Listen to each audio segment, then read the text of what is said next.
lajmet qendrore në Tribuna Channel. Me ju sonte Marigona Muça.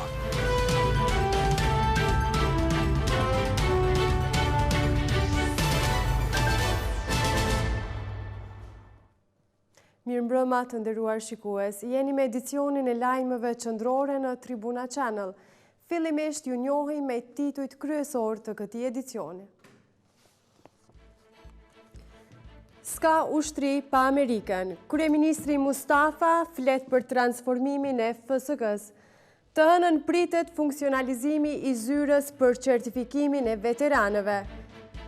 Apartamente për azil, tribuna sjell kushtet luksoze të azil kërkuesve në Magure. Shënohet trendi uljes së personave lë mosh kërkues.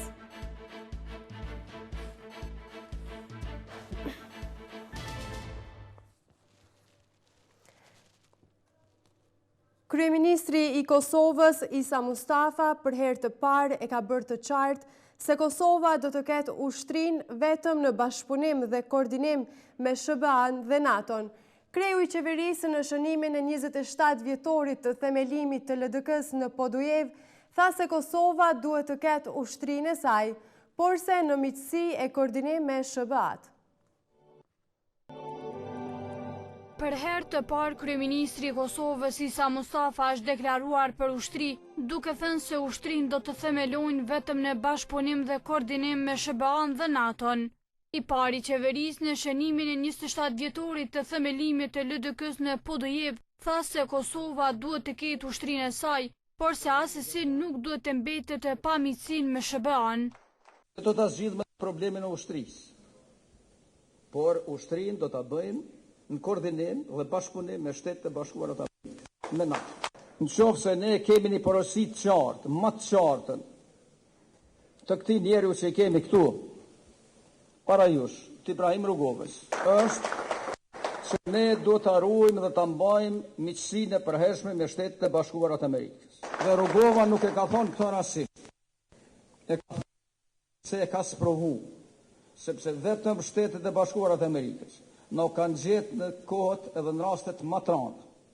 Kreu i LDK-s foli edhe për liberalizimin e vizave dhe antarësimin e Kosovës në Bashkimin Evropian.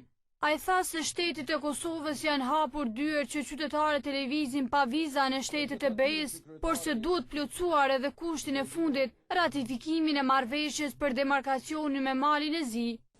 Ne kemi marrë një 4 herë deri më tani territorin e Kosovës, në gjitha mënyrat, edhe vetë edhe me ndërkombëtar, edhe na ka dalë se Kosova kur s'ka pas ma shumë territor se sa që e ka tani. Dhe që s'kemi humb as një metër katror territor të Kosovës, prandaj nuk kemi arsye që t'i majmë qytetarët peng që vetëm Kosova në Evropë tjetë izoluar. Në anën tjetër, kryetari i LDK-s në Podujev, Agim Veliu, foli për 27 vjetët e rrugëtimit të LDK-s. Pashmangshëm edhe në këso ditë, veç mallit e mirënjohjes, përkujtojmë me pietet prisit e intelektualet, ideologëve primtar, deputete kryetar që ranë e najvran, që ndruan jetë, por bën vepra heroë martir lirie si Fehmi Agani, Enver Maloku, Xhemail Mustafa, Shaban Manaj, Latif Berisha, Ismet Raci, Smail Hajdaraj, Ug Bytyqi, ushtarake veprimtar tjerë. LDK është themeluar me 23 dhjetor 1989 nga një grup intelektualesh, ku kësaj partie do t'i printe Ibrahim Rugova deri kur vdesh në vitin 2006, ndërsa shpejt ushtrinë e tër Kosovën. E prokrijimit të ushtrisë dhe inicimit të presidentit Thaçi është deklaruar sot lëvizja vetëvendosje. Megjithatë, lideri i kësaj partie, Visar Imeri, është shprehur se nisma për krijimin e ushtrisë po bëhet nga ata që kanë shitur territore të Kosovës. Kryetari i lëvizjes vetëvendosje Visar Imeri ka shprehur bindjen se ushtria e Kosovës duhet të bëhet dhe se nuk duhet tërhequr nga nisma e presidentit Thaçi, ani pse quan të mangët dhe për poena politik. Madje Ymeri ka kërkuar me ngulm mos tërheqjen nga kjo nismë, pasi sipas tij një tërheqje e tillë do dërgonte mesazh tek armiqet, në këtë rast tek Serbia, e cila do të shtoj presionin mbi Kosovën, por edhe mesazhet tek partnerët se shteti i Kosovës është jo serioz. Kjo rrugë, edhe pse e domosdoshme, nuk është as pak e mjaftueshme. Dhe në asnjë mënyrë nuk bën të ndalemi në gjysmë. As nga kjo rrugë afatshkurt, e as më pak nga ajo që e themelon ushtrinë e Republikës Kosovës. Çfarë do tërheqet tash? Nga rruga e avancimit të FSK-s, pa e pasur mundësinë e themelimit të ushtrisë Kosovës, nuk kupton dorëzim në shtetbërje. Ushtria pra duhet bërë. Edhe pse quan të pashmangshme rrugën e themelimit të ushtrisë, Ymeri thotë se nisma e faqit është për të avancuar pozitën e tij, por jo edhe FSK-n. Mënyra se si është aktualizuar dhe sjell në kuvend, ligji më shumë se për qëllimin e vet, flet për qëllimin e thashit, sponsorizuesit të tij. Qëllimet e tij nuk janë sinqerta. Sjellja e ligjit në këtë kohë, e veçanërisht në këtë mënyrë, nuk ka për qëllim të avancojë FSK-n për pozicionin e thashit. Kreu i vetëvendosjes e quan edhe ironike themelimin e ushtrisë, siç e ka quajtur ai nga ata që dje kanë shitur territor e tash po dëshirojnë formimin e ushtrisë për të mbrojtur territorin. Është ironike që ata që dje cënonin sovranitetin, falnin territore e lëviznin kufirin, sot e kanë marrë përsipër ta nxisin procesin e, siç po e quajnë vetë, themelimit të ushtrisë Kosovës, për ta mbrojtur kështu sovranitetin dhe kufirin. Ymeri në mbledhjen e Këshillit të Përgjithshëm Televizjes Vetëvendosje nuk la pa komentuar edhe fushatën e 3 liderëve, Thaçit, Veselit dhe Mustafes, duke thënë se ata po punojnë vetëm për dukjen e tyre. Madje për këtë ai ka kërkuar mobilizim për të ndaluar ata. Qeveria e Kosovës ende nuk ka vendosur nëse do të lejoj ose jo mbajtjen e zgjedhjeve presidenciale të Serbisë në Kosovë, të cilat do të mbahen me 2 prill. Përderisa kandidatët për president vetëm se kanë filluar fushatat edhe në Kosovë, ndërsa kundër kësaj janë shprehur deputetët në pozitë dhe opozitë, të cilët kanë kërkuar nga qeveria që mos të lejojnë mbajtjen e zgjedhjeve presidenciale serbe në territorin e Kosovës. Ditë më parë, Komisioni Zgjedhor i Serbisë ka marrë vendimin që në zgjedhjet për presidentin e Serbisë të hapen 90 vende zgjedhore në territorin e Kosovës. Zgjedhjet presidenciale të Serbisë tashme janë paralajmëruar se do të mbahen edhe në Kosovë pas nisjes së fushatës zgjedhore të kandidatëve presidencial edhe në territorin e Kosovës. Mirë po institucionet e Kosovës ende nuk kanë marrë ndonjë qendrim konkret nëse do të lejohet mbajtja e zgjedhjeve presidenciale serbe në Kosovë apo jo.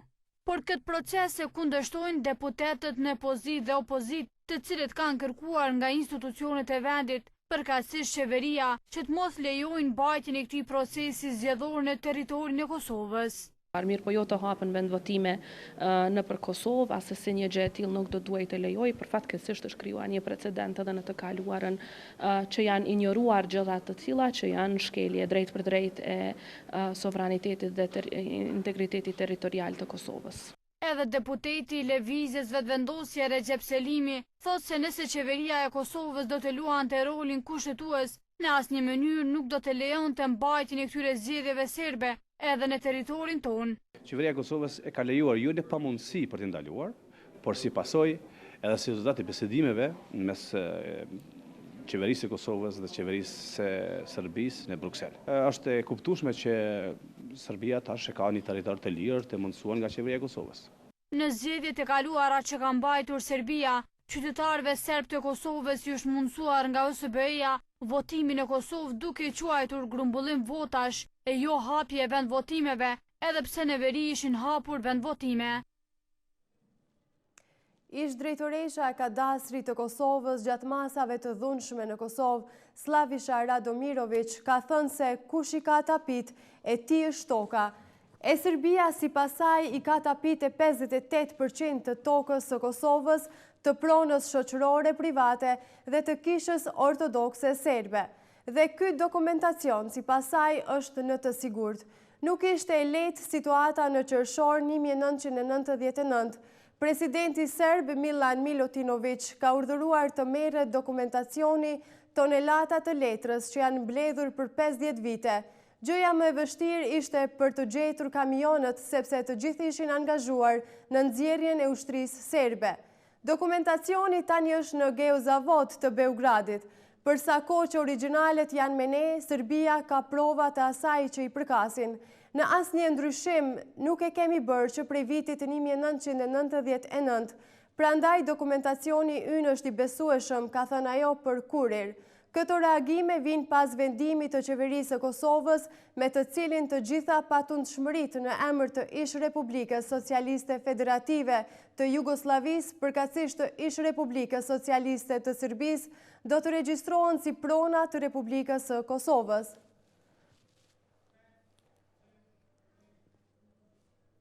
Këtë hënë pritet që zyra për certifikimin e veteranëve brenda kryeministrisë të funksionalizohet. Kjo zyre brenda 60 dite do të lëshoj 3600 vërtetime për veteran të mbetur pa penzion. Për këtë proces, Tribuna Channel ka realizuar intervist me Hysni Gucatin, kryetari i organizatës së veteranëve të luftës së UÇK-s.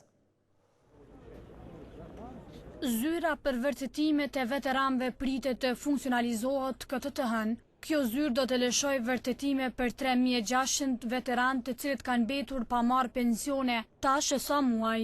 E njëjta zyre për 60 ditë do të mbyll procesin e vërtetimeve të veteranëve. Kryetari i organizatës së veteranëve të luftës së UÇK-s, Hysni Gucati, për televizionin tha se të hënën pritet që kjo zyre të startoj me lëshimin e vërtetimeve për veteranët që kanë mbetur pa u pajisur ende si shka si kësaj zyre. Zyra pritet që të hapet ditën hone që vjen, Kështu që nuk besoj më si do të ketë shtymbje të zyrës, ma tutje, kjo jam i bindur që të honën do të hapet kjo zyre.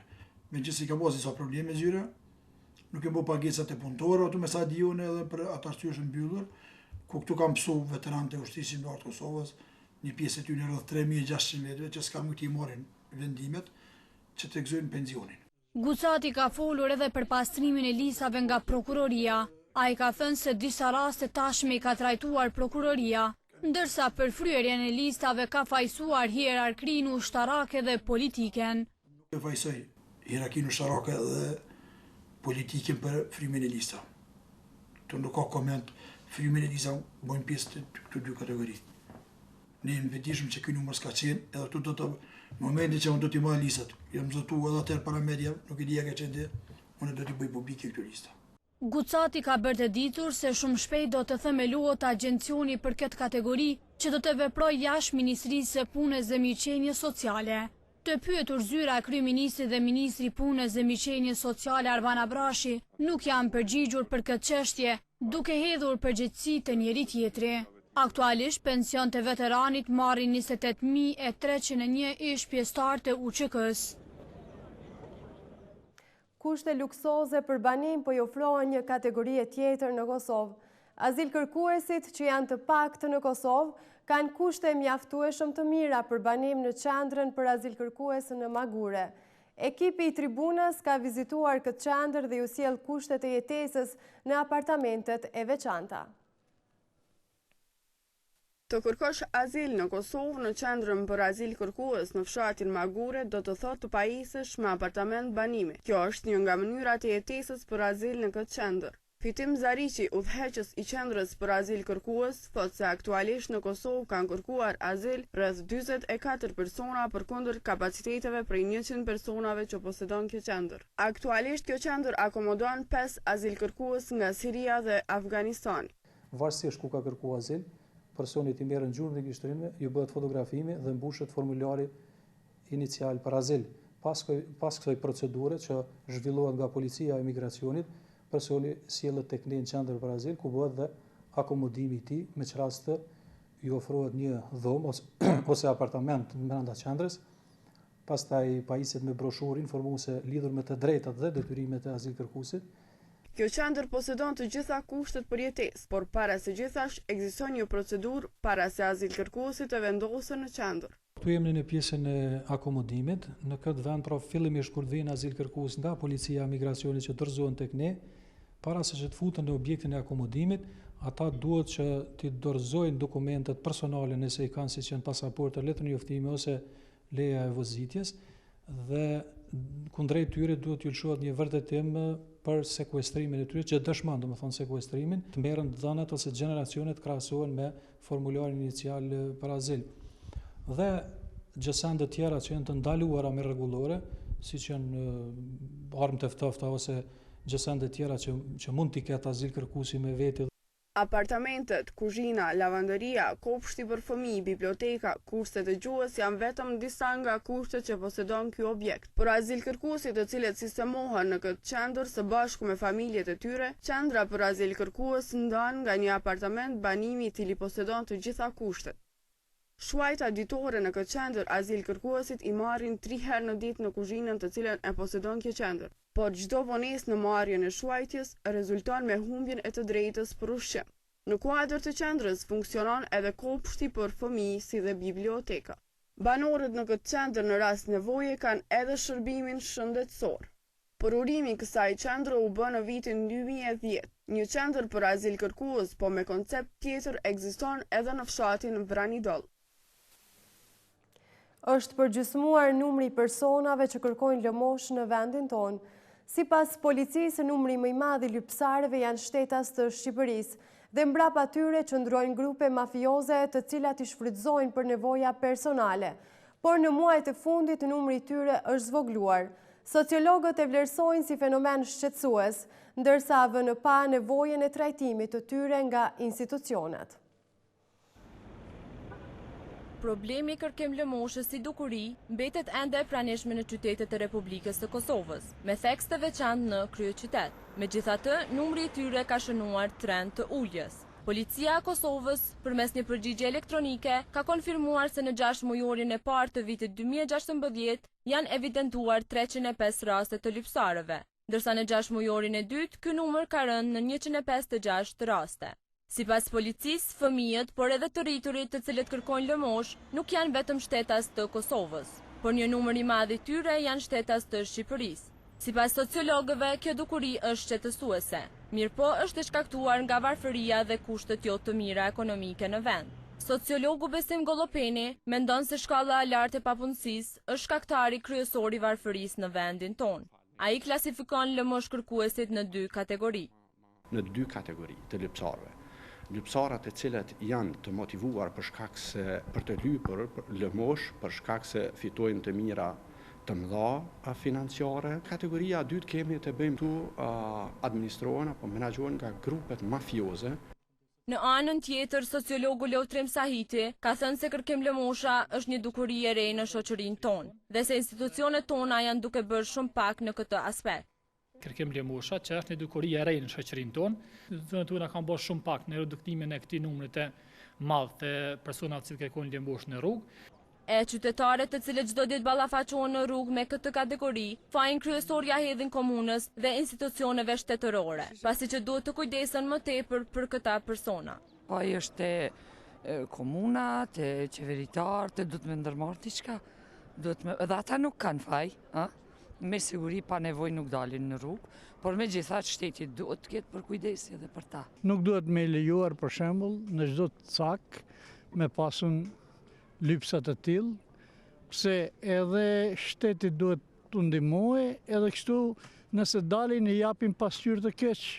Qytetarët ndihen edhe të rrezikuar nga këta persona, pasi që sipas tyre ka të atill që sillen në mënyrë agresive dhe të dhunshme duke kërkuar që me çdo kusht t'ju japin para. Gratë e Partisë Demokratike të Kosovës kanë mbajtur sot aktivitetin Kultura e botës është e mangët pa kulturën tonë. Ato kanë shprehur qëndrimin se UNESCO duhet t'i hap dyert për kulturën e Kosovës, nga se Kosova ka çka të ofrojë.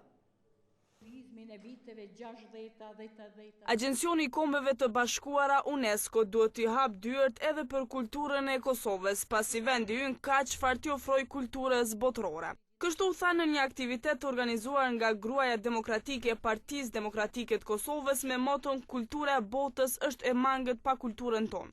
Me këtë rast, kryetarja e gruas së PDK-s Justina Pula Shiroka tha se shoqëria kosovare ka identitetin e saj të formuar kulturor dhe se UNESCO duhet t'i hap dyert për kulturën dhe arsimin e Kosovës.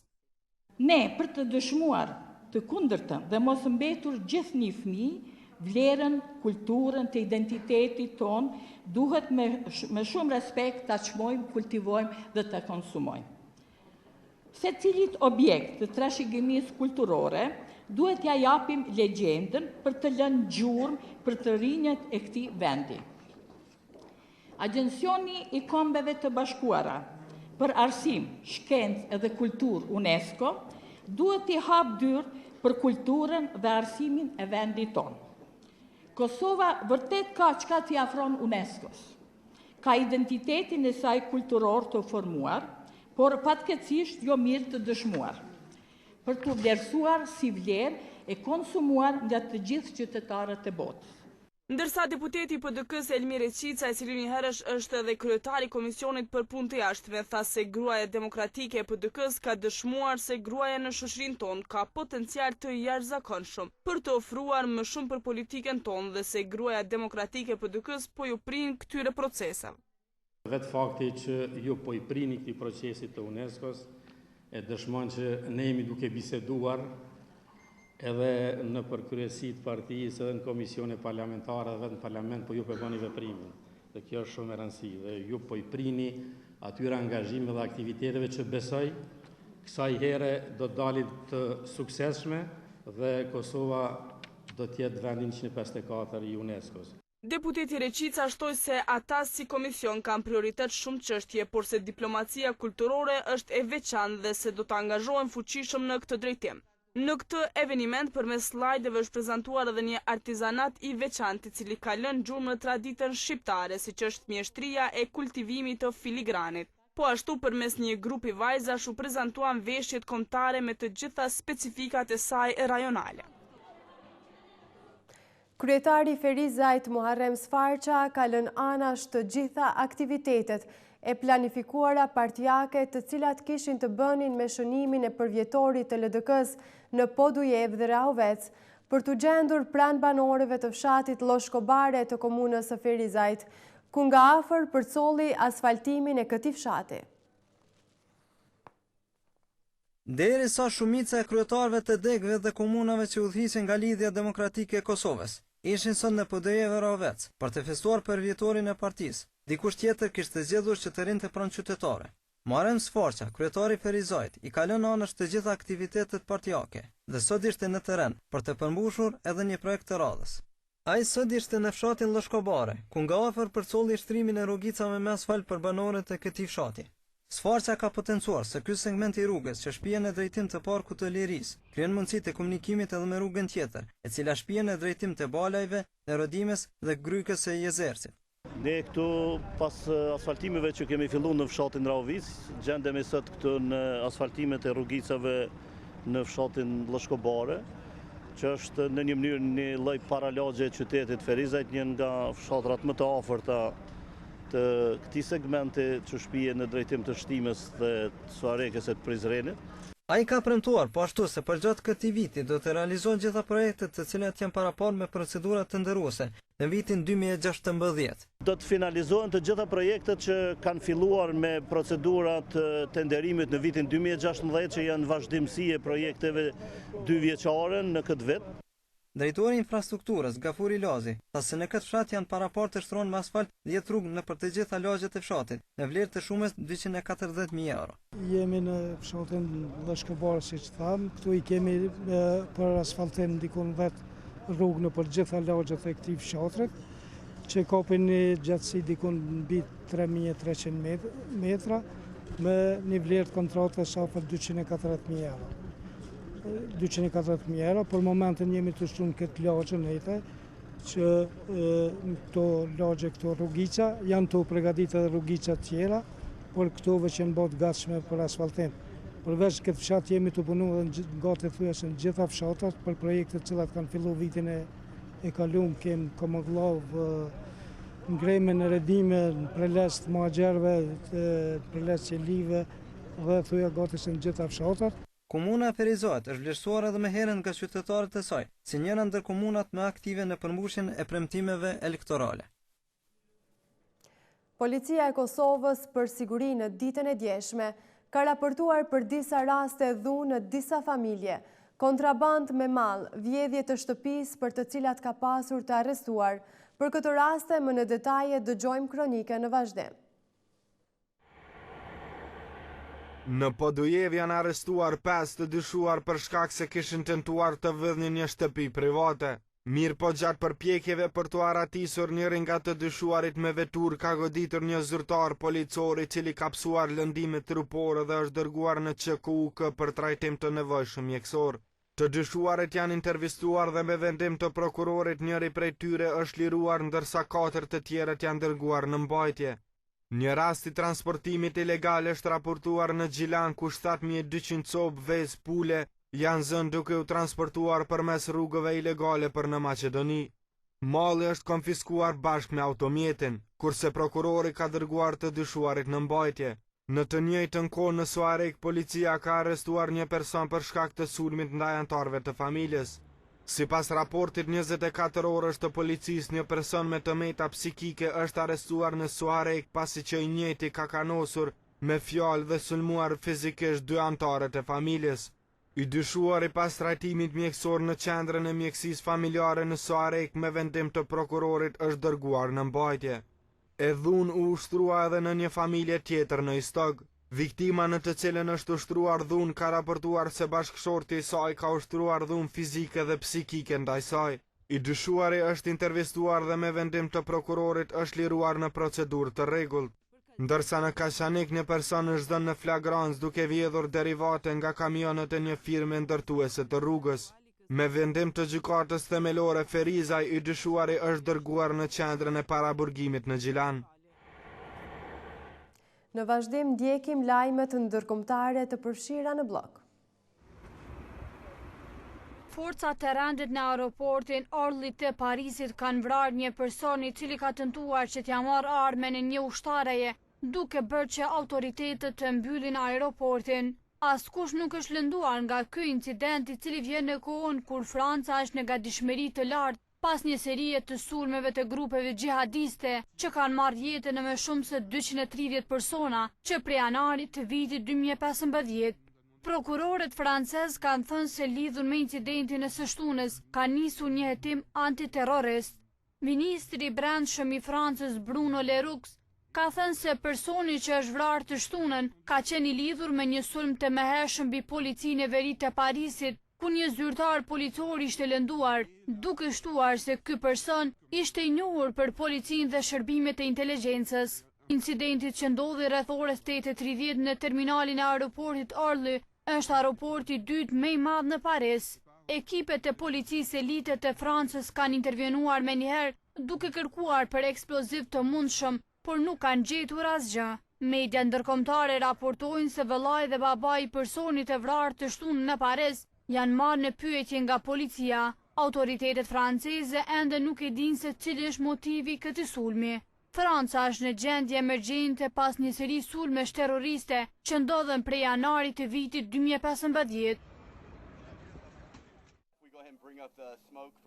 Forcat irakiane kanë përparuar drejt qytetit të vjetër të Mosulit, ku janë duke zhvilluar betejat të ashpra me militantët e shtetit islamik. Forcat irakiane që mbështeten nga koalicioni sulmeve ajrore që udhëheq SBA-ja kanë nisur operacionin për rrymmarrjen e Mosulit perëndimor në muajin shkurt. Pjesën lindore të qytetit trupat qeveritar arritën ta marrin në kontroll gjatë janarit. Zëdhënësi forcave elite për reagim të shpejt, Firas El Zaud, ka thënë se forcat qeveritare janë afër xhamisë Al Nuri.